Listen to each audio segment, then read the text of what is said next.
She says she has TMJ, wears a mouth at night. When she clenches, her right eye swells.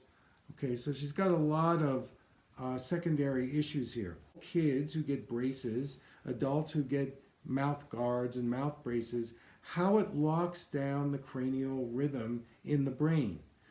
And I don't think I could say this loud enough or emphasize this point enough, but Kathy, in your situation, I would really seek out a skilled craniosacral therapist who can neutralize what dental care you're getting and get some movement back in your jaw so that the jaw is talking to the brain so that you're getting that cranial rhythm, the blood flow, the cerebral spinal fluid that's going to relax your nervous system and it's going to get rid of a lot of these symptoms. And you know, the eyes are basically right above the teeth, right?